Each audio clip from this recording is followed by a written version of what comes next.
Hey there, you're looking kind of cute. Don't forget to subscribe and check out all my other socials. Enjoy. The acrid smell of burning rubber and gasoline came to her senses as consciousness slowly returned. Pain radiated through every inch of her body, a throbbing ache that seemed to pulse in time with her racing heartbeat. Blinking against the harsh glare of flashing lights, she struggled to make sense of her surroundings. Twisted metal and shattered glass surrounded her, the remnants of what was once a vehicle, now a crumpled mess. Voices shouted in the distance, growing closer with each passing second. She tried to move, but found herself pinned in place, trapped by the wreckage. "Hey, we've got a survivor over here!" A gruff voice called out, followed by the sound of hurried footsteps. A face appeared in her line of sight, concern etched across weathered features. "Ma'am, can you hear me? Don't try to move. We're going to get you out of there." "Ma'am?" The word echoed strangely in her mind, feeling somehow wrong. She opened her mouth to speak, but only a pained groan escaped her lips. "It's okay. Just stay calm. We'll have you out in no time," the rescue worker assured her, his voice soothing despite the chaos around them. Time seemed to blur as more people arrived, working together to carefully extract her from the wreckage. Every movement sent fresh waves of agony through her body, but she gritted her teeth and endured. Finally, she felt herself being lifted onto a stretcher, the world spinning dizzyingly around her. Female, mid-20s, multiple contusions, and possible internal injuries, someone rattled off as they loaded her into an ambulance. Victim appears disoriented, potential head trauma. She wanted to protest, to tell them they were mistaken, but exhaustion and pain overwhelmed her. As the ambulance doors slammed shut and the vehicle lurched into motion, darkness claimed her once more. The steady beep of monitors greeted her when she next regained consciousness. Sterile white walls and the unmistakable scent of disinfectant told her she was in a hospital. She blinked slowly, trying to piece together how she'd gotten there. A nurse in pale blue scrubs noticed her stirring and approached with a gentle smile. "Good morning, Sleeping Beauty. How are you feeling?" She opened her mouth to respond, but found her throat dry and raw. The nurse quickly offered her a cup of water with a straw, helping her take small sips. "There you go. Take it easy. You've been through quite an ordeal," the nurse said, setting the cup aside. "Do you remember what happened?" She frowned, searching her memory. Flashes of twisted metal and flashing lights came to her, but everything before that was a hazy blur. Panic began to rise in her chest as she realized how little she could recall. I don't know," she croaked, her voice sounding strange to her own ears. "There was an accident?" The nurse nodded, her expression sympathetic. "That's right. You were in a pretty bad car crash. You're lucky to be alive, honestly. Can you tell me your name?" She opened her mouth to answer, then froze. Her name.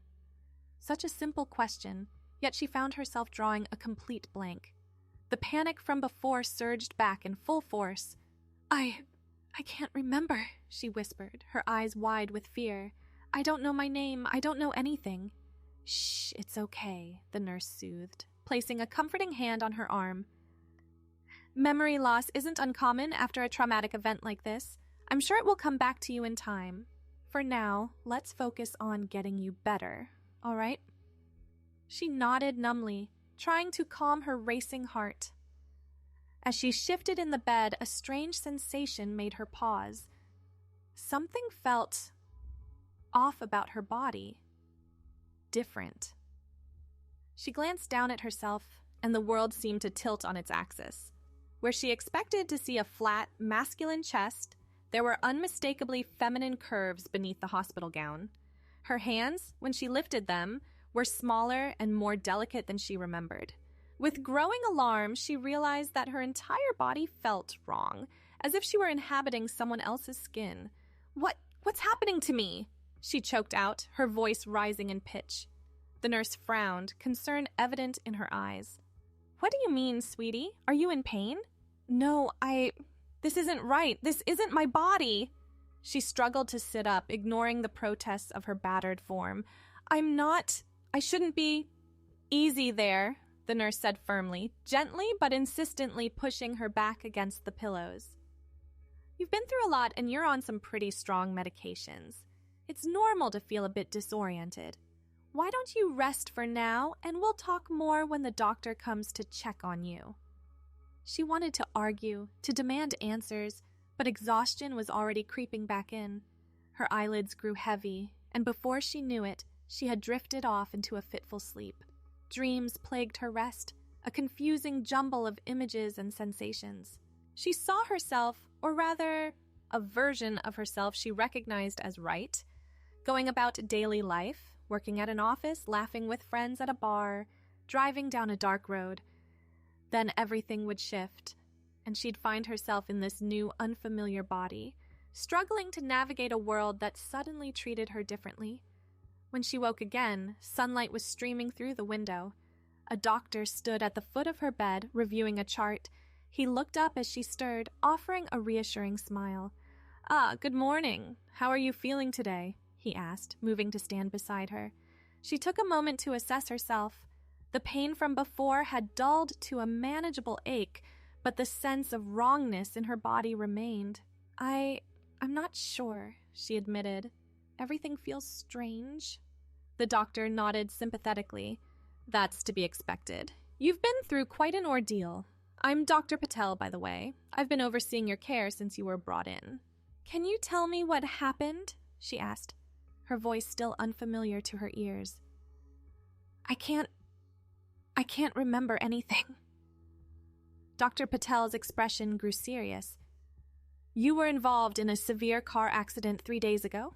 You suffered multiple injuries, including a concussion, which likely explains your memory loss. We've run several tests, and physically, you're recovering well, but I understand you're experiencing some confusion about your identity."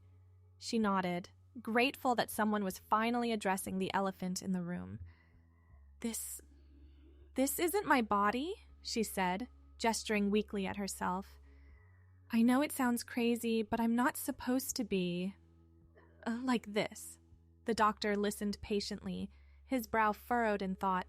"I see. Can you elaborate on what feels wrong, specifically?" She took a deep breath, trying to organize her scattered thoughts. I'm supposed to be a man," she finally blurted out. "I know it doesn't make sense, but I remember being male. This body, it's not mine. It's like I've somehow ended up in someone else's skin." Dr. Patel nodded slowly, his expression neutral. "I understand this must be very distressing for you. Given your memory loss, it's possible that your sense of identity has been affected as well. Rest assured, we'll do everything we can to help you through this." She felt a mix of relief and frustration at his words. While it was comforting to be taken seriously, she couldn't shake the feeling that he didn't truly understand the depth of her disorientation. Is there any way to find out who I am?" she asked hesitantly. "Maybe if I knew my name or saw some pictures?" "Unfortunately, you had no identification on you when you were brought in," Dr. Patel explained. "We've been trying to locate your family or friends, but so far, we haven't had any luck. Do you remember any names or faces that might help us in our search?" She closed her eyes, concentrating hard, but came up empty. "No," she whispered, defeat washing over her. "It's all just blank." The doctor placed a comforting hand on her shoulder. "Try not to push yourself too hard. These things often come back gradually. For now, let's focus on your physical recovery. Once you're feeling stronger, we can work on addressing your memory and identity concerns." She nodded, not fully satisfied, but unsure what else to do. As Dr. Patel excused himself, promising to check in later, she was left alone with her tumultuous thoughts. Over the next few days, she slowly regained her strength. Physical therapy sessions helped her regain mobility, though every movement in this unfamiliar body felt awkward and wrong. She found herself avoiding mirrors, unsettled by the reflection of a stranger staring back at her. The nurses, kind as they were, insisted on calling her Miss or Sweetie, each use of the feminine terms grating on her nerves. She wanted to correct them, to insist that she was male, but the words always died in her throat. How could she explain something she barely understood herself? As she lay in bed one evening, idly flipping through channels on the small TV in her room, A news report caught her attention. Local authorities are still searching for answers in the mysterious disappearance of Justin Reeves, the anchor announced, as a photo appeared on the screen. The 28-year-old software developer was last seen leaving his office 3 days ago. His car was found abandoned on Highway 16, but there's been no sign of Reeves himself. She sat bolt upright, her heart pounding. The face on the screen, a man with short, dark hair, brown eyes, and a slightly crooked smile, sparked something in her memory. She knew him. No, more than that, she was him. Justin, she whispered, the name feeling right on her lips. I'm Justin. But even as the revelation washed over her, bringing a moment of relief, new questions arose. If she was Justin, then why was she in this female body? What had happened between leaving the office and waking up in the hospital? She pressed the call button urgently, needing to share this breakthrough with someone. A nurse arrived promptly, concern evident on her face. Is everything all right, hun? She asked, quickly checking the monitors. I think I know who I am, she said, pointing at the TV. That man, Justin Reeves, I think that's me. The nurse's expression shifted from concern to confusion. Sweetie, I know you're having a hard time with your memory, but that man on the TV? Well, he's a man. You're clearly not. Frustration bubbled up inside her. I know how it sounds, but please, you have to believe me. Something happened, something I can't explain, but I know that's who I am. Or, who I was. The nurse patted her hand gently. Why don't I go get Dr. Patel? I'm sure he'll want to hear about this. As the nurse left, she sank back against the pillows, a mix of emotions swirling through her. Relief at finally having a name, an identity to cling to, but also fear and confusion over the impossible situation she found herself in. Dr. Patel arrived a short while later, listening intently, as she recounted what she'd seen on the news, and her conviction that she was, or had been, Justin Reeves. This is certainly an interesting development, he said once she'd finished. While I can't explain the discrepancy in gender, the fact that seeing this person triggered a memory response is encouraging. It could be a step towards recovering more of your past. But what do I do now? She asked, feeling lost. How do I prove who I am when I'm like this? Dr. Patel considered for a moment. Well, we could start by contacting the authorities handling Mr. Reeves' disappearance. If you are indeed the same person, you might have information that could help their investigation. And in turn, they might be able to provide details about your life that could jog more memories. She nodded, clinging to this slim hope. Yes, please. Anything that might help make sense of all this. I'll make the necessary calls first thing in the morning, Dr. Patel assured her. In the meantime, try to get some rest. And remember, no matter what we discover, we're here to support you through this. As the doctor left, she settled back, her mind racing. Justin Reeves. The name felt right, even if nothing else did. It was a starting point, at least. A tiny island of certainty in the vast sea of confusion she'd been drowning in. She drifted off to sleep that night with the image of Justin's face. Her face? Burned into her mind, hoping that tomorrow might bring some answers. The next morning dawned bright and clear, a stark contrast to the turmoil she felt inside. She picked at her breakfast, too anxious about Dr. Patel's promised phone calls to have much of an appetite. When the doctor finally appeared, his expression was unreadable. I've spoken with the detective handling Justin Reeves' case, he began, taking a seat beside her bed. They were skeptical, to say the least, about your claim. Her heart sank, but she pressed on. Did you tell them everything about how I recognized him on the news? Dr. Patel nodded. I did. They're willing to send someone to interview you, but I want you to be prepared. They're not approaching this as if you are Justin Reeves, but rather as a potential witness who might have information about his disappearance. She frowned, frustration bubbling up inside her. But I am Justin. I know it doesn't make sense, but I understand, Dr. Patel interrupted gently. And I'm not dismissing your feelings, but you have to look at this from their perspective. A missing man and a woman involved in a car accident don't typically add up to the same person. She slumped back against the pillows, defeat washing over her. So what am I supposed to do? Just pretend to be someone else? For now, I think it's best to focus on what you do remember, the doctor advised. Any details about Justin's life, his work, his friends or family, that's what the police will be interested in.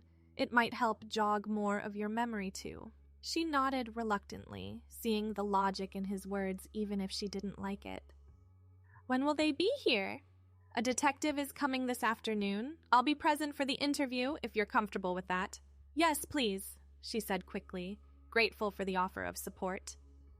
The rest of the morning crawled by at an agonizing pace. She tried to distract herself with TV and magazines, but her mind kept circling back to the impending interview. What if she couldn't remember anything useful? What if they'd dismissed her entirely? Finally, a knock at the door announced the detective's arrival. Dr. Patel entered first, followed by a tall woman with short graying hair and a no-nonsense expression. This is Detective Morales, Dr. Patel introduced. Detective, this is our patient. As I mentioned, she's still recovering some of her memories, so please be patient. Detective Morales nodded curtly, pulling up a chair. I understand. Let's start simple. Can you tell me your name? She hesitated, glancing at Dr. Patel. The doctor gave an encouraging nod. I believe I'm Justin Reeves, she said, her voice barely above a whisper. The detective's eyebrows rose slightly, but her expression remained neutral. I see. And what makes you think that? She recounted seeing the news report, the spark of recognition she'd felt upon seeing Justin's face. As she spoke, other details began to surface, fragments of memory she hadn't realized were there. I remember working at a software company, she continued, growing more animated. Axiom Solutions. I was developing a new app for task management, and I had a cat, a gray tabby named Pixel.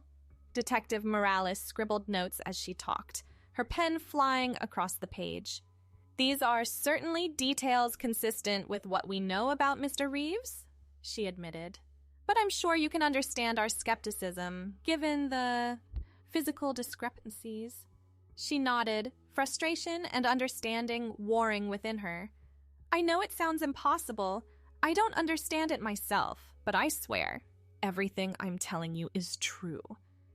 The detective leaned forward, her gaze intense. All right, let's say for a moment that I believe you are somehow Justin Reeves. What's the last thing you remember before waking up here? She closed her eyes, concentrating hard. Flashes of memory danced just out of reach, maddeningly vague. I was driving. It was late, I think. I'd stayed at the office longer than usual, trying to fix a bug in the code. The road was dark, and then a sudden, vivid image slammed into her mind with such force that she gasped. Lights. There were bright lights coming straight at me. I tried to swerve, but her eyes flew open, her breath coming in short pants. That's all I remember. Just the lights, and then nothing. Detective Morales nodded slowly, a hint of sympathy creeping into her expression. That tracks with the evidence we found at the scene where Mr. Reeves' car was abandoned. There were skid marks consistent with a vehicle swerving suddenly. Hope blossomed in her chest. So you believe me? The detective held up a hand. I believe you may have witnessed something related to Mr. Reeves' disappearance. But as for your claim to be Justin himself, well, I think we need to explore all possibilities. Dr. Patel, who had been silently observing until now, spoke up. Detective, given the unique nature of this situation, what do you suggest as our next steps? Detective Morales considered for a moment. We'll need to run a DNA test, compare it to samples we have from Mr. Reeves' apartment. That should at least tell us if there's any familial connection. In the meantime, I'd like to bring in a sketch artist, see if we can get a clearer picture of what you remember from that night on the road. She nodded eagerly, clinging to the hope that science might provide the proof she so desperately needed. Yes, anything that might help. As the detective stood to leave, a thought struck her. Wait, what about Justin's... My family. Have they been notified? A shadow passed over Detective Morales' face. Mr. Reeves doesn't appear to have any close family. No spouse, no children. His parents passed away a few years ago, and he was an only child. We've been in touch with his employer and a few friends, but so far no one has any idea what might have happened to him. The news hit her like a physical blow. Alone. She was alone in the world, even before this impossible transformation. Tears pricked at her eyes, and she blinked them back furiously. We'll be in touch soon about the DNA test and the sketch artist, Detective Morales said, her tone softening slightly. In the meantime, if you remember anything else, no matter how small it might seem, please let Dr. Patel know. As the detective left, Dr. Patel turned to her with a sympathetic smile. I know this must be overwhelming, but try to see it as progress. We're one step closer to unraveling this mystery. She nodded numbly, suddenly exhausted. Thank you, doctor. I think I'd like to rest now, if that's okay. Of course. I'll make sure you're not disturbed. He patted her hand gently before leaving the room. Alone at last, she let the tears fall freely. She cried for the life she'd lost, for the isolation she felt, and for the uncertainty that stretched out before her. Eventually, emotionally and physically drained, she drifted into a fitful sleep. The next few days passed in a blur of tests, interviews, and frustrating attempts to recover more memories. The sketch artist came and went, producing an image of a nondescript sedan with blindingly bright headlights. It matched her fragmented recollection, but provided little new information for the investigation. The DNA results, when they finally came back, only deepened the mystery. According to Detective Morales, the tests showed a partial match, close enough to indicate a familial relationship, but not an exact match to Justin Reeves himself. It's as if you're a close relative, the detective explained, her brow furrowed in confusion. A sibling, perhaps, though we know Mr. Reeves was an only child. She absorbed this information with a mix of vindication and frustration.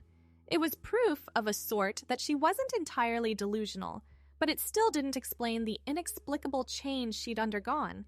As her physical condition improved, talks began about releasing her from the hospital.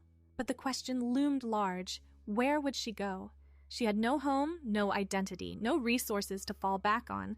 It was Dr. Patel who finally proposed a solution. There's a rehabilitation center not far from here, he explained. They have experience dealing with patients recovering from trauma and memory loss.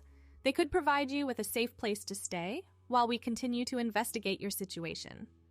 Lacking any better options, she agreed. The day of her release arrived with a mix of anticipation and trepidation, as a nurse helped her pack the few belongings she'd accumulated during her hospital stay. A thought struck her. I can't keep going without a name, she realized aloud. Even if it's just temporary, I need something for people to call me. The nurse considered for a moment. Well, why don't you choose something? It doesn't have to be permanent, just something to use for now. She thought back to the life she remembered, searching for a name that felt right. Suddenly, it came to her. Ada, she said softly. I'd like to be called Ada. The nurse smiled warmly. Ada it is, then. It's a lovely name. As she was wheeled out of the hospital, Ada took a deep breath of fresh air. The world seemed somehow brighter, more vivid than she remembered. Perhaps it was simply the effect of being confined for so long. Or perhaps it was her altered perceptions in this new body. Whatever the reason, she felt a glimmer of hope for the first time since waking up in this strange new reality. The rehabilitation center turned out to be a pleasant surprise. Set on sprawling grounds with manicured lawns and gardens, it looked more like a resort than a medical facility. Ada was given a small but comfortable room of her own with a view of a tranquil pond. Her days quickly fell into a routine.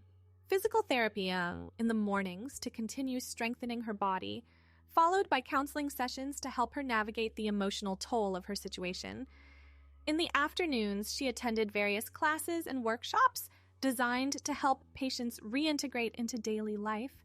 It was in one of these classes, a basic computer skills course, that Ada made her first real breakthrough. As the instructor guided them through creating a simple spreadsheet, Ada's fingers flew across the keyboard with a familiarity that startled her. Lines of code flashed through her mind, and suddenly, she knew, without a doubt, that she could do far more than create a spreadsheet. Excited by this rekindled skill, Ada threw herself into relearning programming. The center's computer lab became her second home, and she spent hours poring over coding tutorials, quickly progressing to more advanced topics. As her confidence with computers grew, so did her determination to uncover the truth about her transformation. Late at night, when the center was quiet, she began using her newfound skills to dig deeper into Justin Reeves' life. It wasn't easy. Without access to Justin's personal accounts or devices, she was limited to what she could find through public records and social media. But slowly, piece by piece, she began to reconstruct the life she'd lost. Justin had been a rising star at Axiom Solutions, respected for his innovative ideas and dedication to his work. He'd lived alone in a small apartment downtown, his cat, Pixel, his only regular companion. Friends described him as brilliant but introverted, more comfortable with code than with people. The more Ada learned about Justin's life, the more certain she became that they were one and the same. But the question remained, how had she ended up in this female body? Weeks turned into months, and while Ada made progress in many areas, the central mystery of her transformation remained unsolved. Detective Morales checked in periodically, but had no new leads to report. The case of Justin Reeves' disappearance had gone cold. It was during one of her late-night research sessions that Ada stumbled upon something that made her blood run cold. Buried in an obscure tech forum, she found a thread discussing theoretical applications of quantum computing. Most of it was well beyond her current understanding, but one post caught her eye. The user, posting under the name Quantum Leap, described a hypothetical scenario in which quantum entanglement could be used to transfer consciousness between parallel universes. It was pure speculation, the kind of thing usually relegated to science fiction. But something about it resonated with Ada. She dug deeper, tracing Quantum Leap's posts across various forums and websites. The user's knowledge of quantum mechanics was impressive, their theories wild but grounded in real scientific principles. And then, in a post from just days before Justin's disappearance, she found something that made her heart race. Quantum Leap claimed to have made a breakthrough, hinting at a real-world experiment that could prove their theories. The post was vague on details, but it mentioned needing a test subject, someone willing to risk everything for the sake of scientific advancement. With shaking hands, Ada pulled up Justin's work emails, which she'd managed to access through some less-than-legal means. There, buried in his sent folder, she found a message to an unnamed recipient. "I'm in. When and where?" The pieces began to fall into place in Ada's mind. Had Justin volunteered for some mad scientist's quantum experiment? Had something gone horribly wrong, catapulting his consciousness not just to another universe, but into an entirely different body? It was a fantastic theory, one that any reasonable person would dismiss out of hand. But given everything she'd experienced, Ada couldn't shake the feeling that she might be onto something. Energized by this potential lead, Ada redoubled her efforts to uncover the truth. She scoured the internet for any trace of Quantum Leap, reaching out to contacts in the tech world that she remembered from Justin's life. Her persistence paid off when she received a cryptic email from an anonymous sender. The message contained only an address and a time, along with the words, "If you want answers, come alone." Ada knew it was risky. She had no idea who she'd be meeting or what their intentions might be, but the need for answers outweighed her caution. Slipping out of the rehabilitation center after lights out, she took a taxi to the address provided. It led her to an abandoned warehouse on the outskirts of town. As she approached the rusted metal door, her heart pounding in her chest, she heard a voice call out from the shadows. "Justin, or should I say, Ada?" A figure stepped into the light, a woman with wild gray hair and piercing blue eyes. She looked to be in her 60s, with the weathered features of someone who'd spent too much time indoors. "Who are you?" Ada demanded, her voice trembling slightly. The woman's lips curled into a sad smile. I'm the one responsible for your current situation. My name is Dr. Eleanor Vance, but you might know me better as Quantum Leap. Ada's mind reeled. Here, at last, was the person who might have answers. What did you do to me? She asked, a mix of anger and desperation in her voice. Dr. Vance sighed heavily. I didn't intend for this to happen, believe me. The experiment was supposed to be a simple consciousness transfer, a brief journey to a parallel universe and back. But something went wrong. The quantum entanglement became unstable, and instead of returning to your original body, you were redirected. Redirected? Ada echoed incredulously. I'm in a completely different body. How is that even possible? The multiverse is vast and strange, Dr. Vance explained, her eyes taking on a faraway look. In this particular universe, it seems Justin Reeves was born female. Your consciousness latched onto the nearest compatible brain. Hers. Ada's head spun with the implications. So what happened to the me from this universe? The original Ada? Dr. Vance's expression grew grim. I'm afraid she's gone. When your consciousness arrived, it overwrote hers. In a sense, you've become a fusion of both Justin and Ada. The weight of this revelation hit Ada like a physical blow. She stumbled back, bracing herself against a nearby crate. Not only had she lost her old life, but she'd inadvertently stolen someone else's. Can you reverse it? She asked, already dreading the answer. Dr. Vance shook her head slowly. I'm sorry, but no. The original quantum link has long since collapsed. Even if we could recreate the experiment, there's no guarantee it would send you back to your original universe. The risks would be astronomical. Ada slumped to the ground, overwhelmed by the finality of it all. So that's it? I'm just stuck like this forever? The scientist knelt beside her, placing a hesitant hand on her shoulder. I know it's not what you wanted to hear, but you've been given a second chance at life, in a way. It's up to you to decide what to do with it. They talked for hours, Dr. Vance explaining the intricacies of her experiment and the theories behind it. Ada listened, alternating between fascination at the scientific implications and grief for the life she'd lost. As dawn began to break, casting long shadows through the warehouse windows, Dr. Vance stood to leave. I can't undo what's been done, she said softly. But I can offer you this. She handed Ada a USB drive. It contains all of Justin's personal files, photos, documents, everything I could salvage from his devices. It's not much, but it might help you hold on to who you were while you figure out who you're going to be. Ada clutched the drive tightly, tears welling in her eyes. Thank you, she whispered. As Dr. Vance turned to go, Ada called out, Wait, what do I do now? The scientist paused, looking back with a sad smile. Live, Ada. It's all any of us can do. Live and make the most of this strange new world you find yourself in. Thanks for watching. The rest won't be viewable on YouTube, so check out Patreon if you want more. I hope you have a wonderful day, my cutie.